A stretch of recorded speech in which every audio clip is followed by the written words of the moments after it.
Hey guys, so I'm vlogging today. I'm actually about to get breakfast, which I don't really like breakfast, but we're gonna get breakfast with Vanessa. And Brittany was supposed to be here, but she couldn't make it last minute. So we're just gonna get breakfast real quick, and then I have something at Ethan's school later. I may bring you guys along with me. Maybe, I'm not sure. I have to see like how comfortable I feel filming in there. And yeah, we're about to get breakfast. I'm a little bit late. I feel bad. I'm like 20 minutes late. Oh, I have a story time for you guys in a little bit. So I feel like this vlog may actually be good. But yeah, let's go get some breakfast.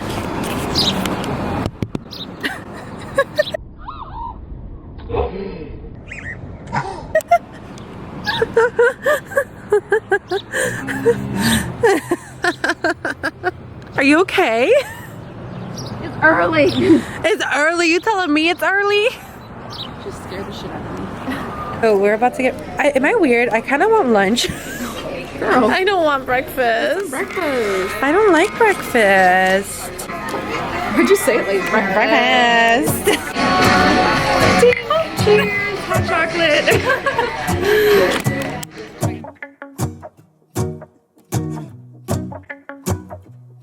Let's go outside, the snow is falling down and every child is ho, ho, hey! Ho, ho, ho, ho, hey! And Santa is his name. Hands to keep each other warm while we stand and watch a choir perform and all the Christmas songs that... Hey guys, so we just left Ethan's school. Hey, you buckling up? Yes. Yeah. So we just left Ethan's school. He finished his musical. I'm sorry if I don't share that because just due to personal reasons and out of respect to his classmates and things like that, I don't want to put any footage of any of the kids on my YouTube channel. I shoot a little bit on my Instagram, but I think that's gonna be it because I just don't want to share that part of... Obviously, he goes to school every day, so it's just, I don't feel comfortable sharing that. But he did such a good job, and then they had a book fair at the end, and we got 2 books. We got a unicorn named Sparkle, because of course, like, I am obsessed with anything unicorn. And I got another one here. And we got Pig the Elf. And I got this one. And then Ethan got, let me see, Sneezy the Snowman. So... that's what they have, and we can't wait to read them. And now I'm gonna get some coffee real quick, and then we're gonna go. Hey guys, so I'm home, and the kids are drawing. Oh, my nose is itchy. But they look so cute because Amelia loves to draw, which is surprising because Ethan didn't like to draw at her age. He just now started liking it. Look, mine is beautiful. Let's see what you guys are doing. Amelia's drawing here. Ethan's drawing there. Hi! Mommy! Her hair is just so pointy. But yeah, that's what they're doing now. Watching a little bit of TV. And then we're just gonna hang out at home. I feel like my vlogs are a little boring, but this is honestly what I do all the time. Mine is the going out a lot. I barely go out without my kids. That's because my mother-in-law's here, but she's gonna leave in a few weeks and I'm gonna be alone. Gonna go inside and drink our chocolate by the fire, 'cause all I want is to spend this day with you. Let me give you a Christmas moment we'll fill with love and joy. Loving so beautiful, kissing on a mistletoe, baby, with you, with you. I don't need any presents as long as I spend this day with you. So beautiful, kissing on a mistletoe, baby, with you. Ooh.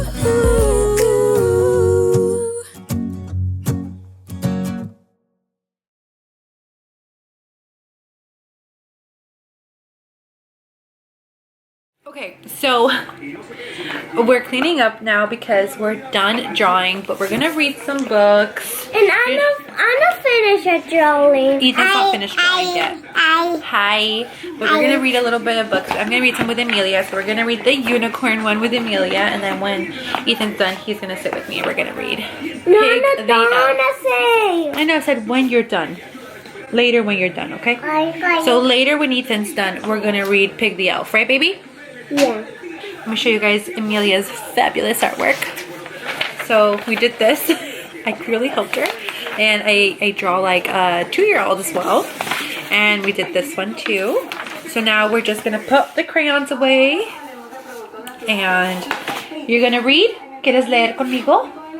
Sí. Vamos. Like you guys wanna hear her talk. ¿Quieres leer con mamá? Sí. ¿Sí? ¿Cuál? Leer. ¿Me das un besito? ¿Me das un besito? ¿Mua? Besito, mamá. Besito, mamá. ¿Y te me das un besito? Besito. ¡Mua! ¿Me das un besito? That's she's the one to give me a kiss. Blue with a pink tail and a pink mane. Oh. My whole day passed. I would put flowers around his neck. He won't let me wear his bag. Lucy was mad. You're a bad unicorn. She walked away. Sparkle followed her. Stop that! These are something nice for Christmas from Trevor. Yes, I love you. The presents, he screamed out again. When will they get here? Oh, when? Tell me, when? No, ma'am. He'll come when we sleep, said his lovely friend Trevor. But Pig shouted, sleep, I'll have none whatsoever. And then he picked up his milk and he took a big swig. So then he turned to go back on his way, and a short cranky dog appeared shouting, hey! Hey you guys, so this is where I have the best lighting because it's actually like almost 5 p.m. and the lighting's going away and I need to end the vlog, but I promise you guys a quick story time because a lot has happened. Well, a lot happened in 24 hours actually. So I'm gonna start the story because my battery's blinking, so. So yesterday I was actually vlogging and I was doing like a day in the life kind of video, and things were going pretty well, but both of my kids were a little bit sick yesterday. I mean, not both. Amelia was sick yesterday, and my mother-in-law was sick as well. And they just kind of have like a cold, like a virus or something. So Amelia was sick. My mother-in-law was sick. We didn't think much of it. Amelia's actually a lot better today. And I'm vlogging yesterday, all fine. Everything's perfectly fine. My mother-in-law is a little sick, but everything was okay. Well, no, mama. My mother-in-law got really sick. Really sick. And it ended up with her going to the ER. So I'm gonna start from the beginning. Everything started at like 3 p.m. She began complaining about pain on her right side, and she said the pain was really bad. And we immediately were like, okay, well, what could it be? Like, could it be a UTI? Does it burn when you pee? Like, you know, what? I don't know. And she's like, no, I think it's a kidney stone because she has suffered from kidney stones before. And we're like, oh my gosh, like you need medicine for that. Plus the pain is no joke when you have kidney stones. I've had them in the past and they're not fun at all. And we're just like telling her, well, what should we do? Do you want to go to the hospital? Sorry guys, my camera actually died. That's annoying. But I have to be quick with my story because my camera is blinking. I had to like charge it for like 15 minutes and it's like on 10%, but that's not gonna last much. She doesn't have health insurance here, so she knew her bill was gonna be really high. So I think that kind of made her not tell us how bad she actually was feeling, even though we never made it about money. Like my husband and I would do anything for our parents, like no matter what it is. Money really was the last thing we were thinking about because you deal with those things. Like health comes first before anything. So we tried not to make it about the money. We're like, mom, like he was like, mom, if you're not feeling okay, like we can go to a doctor. Like we can figure it out. You know, there's people to call. We can try to lower the bill. Like there's just options you have. Or she was like, no, I'm just having some pain. I'm fine. The thing with my mother-in-law is she has a very high tolerance. Like when she's like, the moment she'll tell you something is when she's dying, pretty much. And so we just kept her on observation because she wasn't okay. She was pale. She looked dehydrated. I was trying to put fluids inside of her. I put her legs up. My mom came to help us. I even put her like legs up to see, I don't know. We were doing a ton of like old school things that my mom was telling me to do. She's like, put her legs up in the air and that.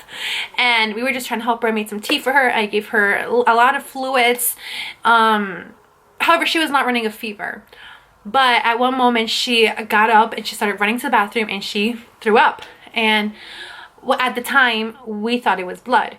So she's like, I'm throwing up blood. And we're like, okay, we need to go to the hospital. Like, this is not a joke anymore.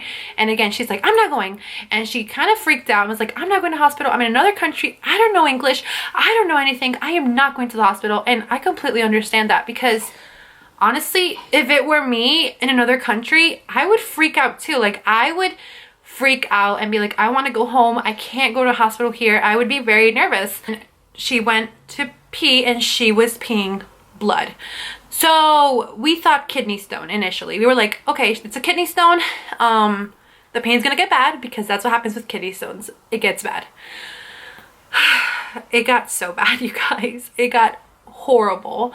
At about, I want to say 7 p.m., she was at the point where it almost looked like she was about to have a baby. It looked like she was in the last moments of labor. Like when you're about to have a baby, she was agonizing, she was screaming, she was on the floor.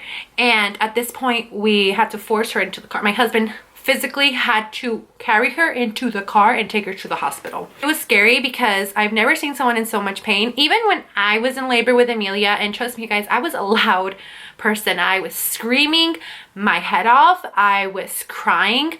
I was freaking out the entire time. And looking back, my husband even told me, my mom was way louder than you. Like, this was crazy. And my mother-in-law is a very, like I said, high tolerance. For her to be dramatic and to be screaming, it's because it must be the worst pain of her life. And I even started panicking, and I was like, what if this is something else? What if this is not a kidney stone? What if this is like, I don't know, something burst inside of her? I don't know, I'm not a doctor, guys, but I was just thinking the worst at this point, because she collapsed and my husband had to physically carry her to the car and rush her to the ER, which now I really wish we would have actually called an ambulance, because the story gets worse. I immediately called my mom to come and stay with my kids, because my husband's a very nervous person, and when it has to do with the people he loves, he just doesn't know how to act. Like, he freaks out, and he was extremely nervous and panicky, and I knew that they needed me to be their advocate. They needed me to speak for them. My husband is very fluent in English and Spanish, but when he gets nervous, he gets nervous. He's a human being, and that's one of his downfalls, that he gets very panicky. So I do well with things like this. Like, if a friend or a family member gets sick or they're hurt, I can react and I can do what I need to do and talk and be their advocate, be their eyes and ears. When it has to do with my kids, I'm the opposite. But when it has to do with other people, I can do that, and I can kind of control my emotions. So my mom was like, I can't be there now. I could be there in like an hour. And I was like, I can't. You need to come now. And she couldn't. So the only person I could think of was my brother, because my dad was at work. And my brother came over. I put the kids to bed. So he stayed with the kids for about an hour till my mom was able to make it to my house and stay with them. So in the meantime, I went to the hospital, and I kept calling my husband, which he didn't answer the phone, because of course he had a lot going on, and little did I know that things were actually getting worse. He got to the hospital about an hour and a half before I did. I was kind of hoping that they would already see her or something. We don't do the ER a lot. I think I've been to the ER twice in my life with my kids, and it was one time when Ethan had a really bad cold when he was like 2 months old, and when Amelia had when Amelia was sick. So we don't do the ER a lot. That's like our last resort, because the wait time is always horrible and it's just not cool. But I was kind of hoping that she would be seen by then, or at least be taken to the back or something. She wasn't. And when I walked into the ER, she was the loudest person in the room. In my 8 years of being with her son, have I witnessed her in such state. And like I said, my mother-in-law has high tolerance when it comes to pain, so I just could not believe that she was going through what she was going through, and it was so bad. Like, I felt horrible for her, and at this point I just thought it was worse than a kidney stone, because even when I had my kidney stone, which was when I was like 15, 16 years old, it wasn't that bad. Like, it was bad, but I don't remember ever getting to that point of me being in such pain. And they wouldn't see her. The waiting room was so full, and obviously they go by priorities, and I know there's people who are there with worse worst cases. Like, I know that, but obviously when you're with a family member and you see them and the kind of pain my mother-in-law was in, you want them to be seen like right away. I remember at one point my mother-in-law, we had to put her in a wheelchair. She couldn't walk, she couldn't sit, she was like all over the place. And she began to scream, I'm going to die in Spanish, and panic, and she was moaning loudly in pain. She was like, please help me, someone, please help me. Even the patients in the waiting room were like, someone needs to help this lady. The receptionist went to the back to try to find someone. Like, it was so bad. It was honestly something like out of a movie. And I'm a very calm and collected person when it comes to things like this, and even I was like losing it. I thought I was gonna have some kind of anxiety or panic attack, I don't know, but I was trying to keep my cool for my husband and for my mother-in-law, because I was their advocate at this point. And I remember walking out because she was so loud, and you feel so helpless. Like, I felt like I was good for nothing at this point. Like, I wasn't helping her at all. And everything happened so fast. Even though everything took forever, you kind of feel like it goes by it so fast. I remember at one point they finally took her back there, which is like triage or observation, something like that. And it was like, she has a bed and there's like other patients, but they have curtains, so it's not like a room or anything, because I guess they give you a room when you're hospitalized. They finally saw her. A nurse came in and he like kind of examined her, and he was like, okay, I'm gonna give you something for the pain, and we're gonna do a CAT scan and see if it is kidney stones, but it sounds like kidney stones. But she's like, but I've had kidney stones in the past. Why does this hurt so much? It feels literally like I'm having a baby. And she's had 2 kids, so she knows exactly how it feels like to have a baby. So he's like, well, we have to see. It could be the position it is. It could be depending on the amount of kidney stones you have. It could be a lot of reasons why the pain is so bad. It took them forever to bring the medicine. Like, it took them so long, you guys. Like, it took them maybe an hour and a half, and this woman is screaming her head off at this point. Like, it honestly sounded like she was going through child labor and had no epidural. And she was so desperate, she would like shake from the pain, she would vomit from the pain, she would hold on to you and like plead you for help. That to me is the worst, to see someone you love and see someone in so much pain. Just anyone in general. I think if I saw anyone like that, I would freak out. But see someone you love and such a strong woman, because my mother-in-law is one of the strongest women I know. She has quite the story. To go through something like that, it was really hard for me, because like, I felt helpless. I was like, I can't do anything. Like, if it were up to me, I would go to the back of the medicine and give it to her. Like, I was like, I don't know what to do. And I would pace back and forth and talk to her to say, how much longer? I'm sorry. Like, and I'm not a nag. I'm not the type of person to ever be mean or confrontational. I'm a very like understanding person. But at this point, I was really pushy about them giving her medicine. I was like, she's in a lot of pain. They finally bring her medicine. Oh my gosh, you guys, it was literally like an epidural. It was like day and night. The moment she got that medicine, it was like a switch. She was so much better. She was doing better. They took her to get her CAT scan. They did determine it was kidney stones, and she has 3, or she has 3 now. She has 1, but she had 3, and 1 was already in the tube. I'm not sure the proper names for things, you guys, so I'm sorry. So one of them had already made its way like halfway through, so she was going to pee it out at some point. He said maybe in 1 or 2 days, and then he had one that was kind of poking there and gonna also make its way out soon, and he said the other one wasn't even there yet. So he said expect to be in a lot of pain in the next few days, but he did give us medicine for the infection and medicine for the pain. Like, it's not like ibuprofen, it's like real hardcore medicine for the pain, because she was just going to pass it on her own, because they were very, very small, so it wasn't like surgical or anything like that. I remember her going to pee, and she actually had one of the kidney stones come out. It was super tiny, so she peed one out at like 2 in the morning. We were home, she took her pain med, and she woke up at 2 in the morning and woke us up saying I let one out, and it was super, super tiny. And this morning she also let out the second one. She hasn't been in pain. I guess the third one is still just there. We're kind of just waiting for that to happen, and she has everything she needs. She has her medication, she has the medicine, so hopefully she's not going to be in the pain she was in. I never want anyone to go through that. I can't imagine that kind of pain. Like, it was so horrible. At least when you have a baby, there's a reward at the end, but she didn't have one. Like, it was just constant pain and nothing at, like, no reward at the end. Funny thing is, like, kidney stones, it's almost like labor. Like, the moment it's out, it's like such a relief. But that's basically my story. That's why I couldn't finish my vlog, because I wasn't gonna vlog that, obviously. But yeah, that's what happened, you guys. But please keep your thoughts and prayers, and let's just hope this third stone this makes its way through quick and easy and is not as bad as the first two, because horrible. But you guys, I'm gonna end this video because my kids are about to go to bed soon, and my husband's here playing with the kids in the playroom. I'm gonna go hang out with them for a little bit. So yeah, I'll see you guys in my next video. Bye.